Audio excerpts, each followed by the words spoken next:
मुर्तसिम की माँ मुर्तसिम से कहती है कि आखिर ऐसी क्या वजह बनी है कि मीरब यहाँ से चली गई है।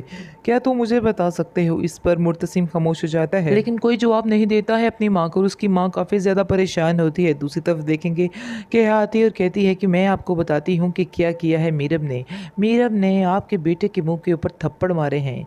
यानी कि ये सारी बातें उसको पता चल जाती हैं, जिसकी वजह से मुर्तसिम उसको बड़े गौर से देखता है और कहता है कि तुम्हारा मामला नहीं है, तुम हमारे मामले में मत पड़ो, क्योंकि तुम्हारा हमारे मामले में पड़ना बिल्कुल भी ठीक नहीं है। आगे से वो कहती है कि नहीं, ये हमारे घर का मामला है और मैं ये मामला करना चाहती हूँ, यानी कि बात करना चाहती हूँ इस टॉपिक पर। तो आगे से उसकी माँ कहती है कि तुम चुप कर जाओ, मैं बात कर रही हूँ। मुर्तसिम को वहाँ से जाने का कह देती है और सारी बातें यहाँ से सुनती है, लेकिन उसकी माँ को असल ये ही नहीं पता है कि असल फसाद की जड़ जो है वो हिया ही है और ये ही सारा कुछ कर रही है, क्योंकि ये इसने ठान लिया हुआ है कि इसने बहुत जल्द मीरब को उससे छुड़वा कर खुद इस घर पे कब्ज़ा कर लेना है, इसलिए वो अब इस बात पर अटकी हुई है।